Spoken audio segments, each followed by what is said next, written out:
And I think I figured out what to do about the sway bar mount. Okay, this is what's on there. I've never been a big fan of it. It just seemed kind of clunky and I don't know.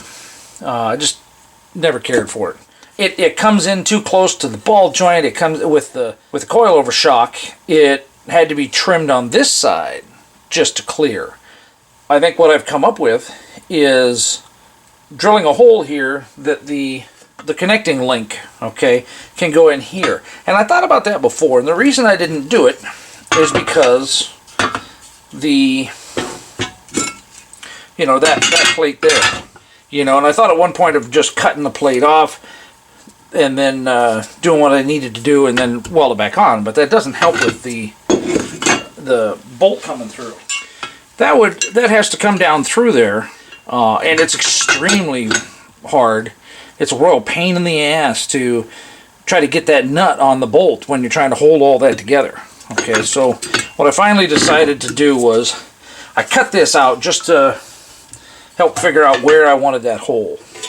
But all the angles on the bolts, on, you know, the bushings and everything, the isolators, are all a whole lot better, because when they were up on here, the bolt was a whole lot shorter. So any change of position created a much more drastic angle, you know, change of angle. So this has a much less drastic change of angle. I'll cut the spot welds off of these and I'll remake these bottom plates. And so these bottom plates are now going to be big rectangular pieces. By having them big and rectangular, they'll come down all the way down here and they'll act as a big gusset across this gap and the other side, since they'll be welded. So kind of a gain there as far as that goes. I'll put a hole in here and that will allow you to access the nut. Put the nut in the bushing in the rubber part in there. Okay, so then this will have to get cut. So basically the same way I put it in the mill and bored this out, I will probably do something similar here. That is where I am sitting right now.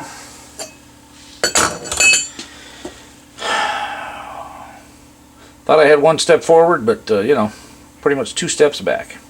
I am glad about the time spent changing the sway bar mount. It adds more clearance.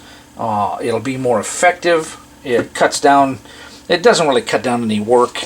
Making this was roughly the same as having to go back and machine a hole in the bottom here and all that kind of stuff. So it's kind of a push as far as that goes.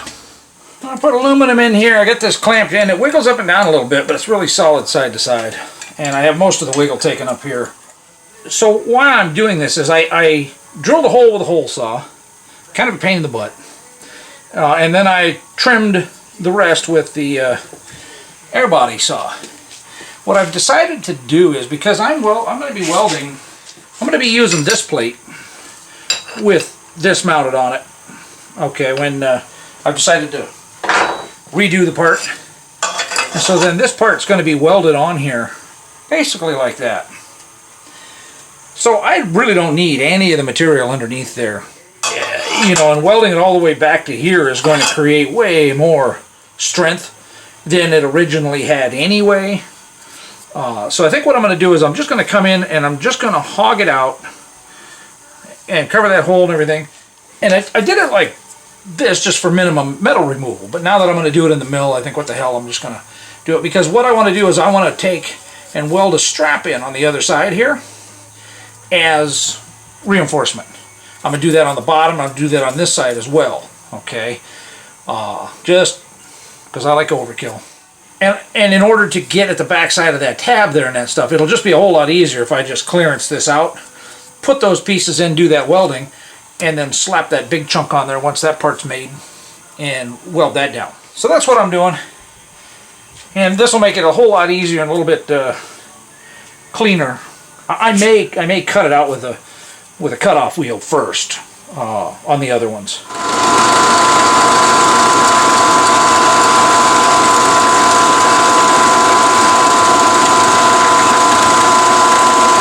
I found found during test fitting I needed a little more space there anyway, so.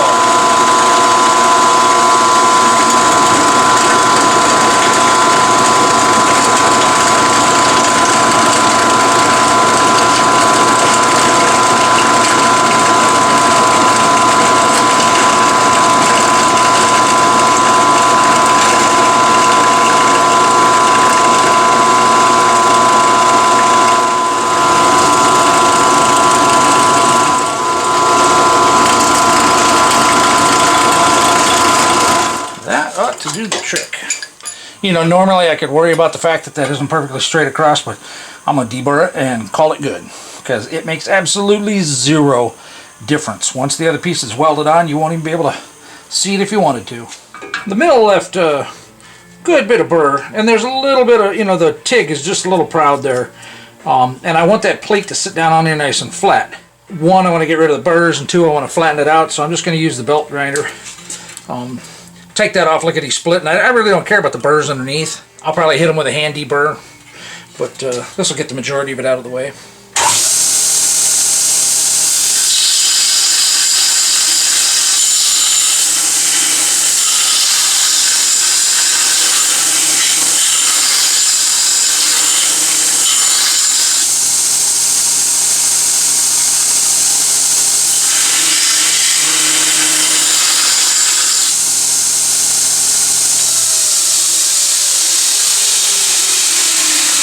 So I'm not going to sand it down enough to get it flat over here and that stuff, but it will be able to go down there and hit, and I'm going to MIG weld it, so I don't have to worry quite so much about gaps.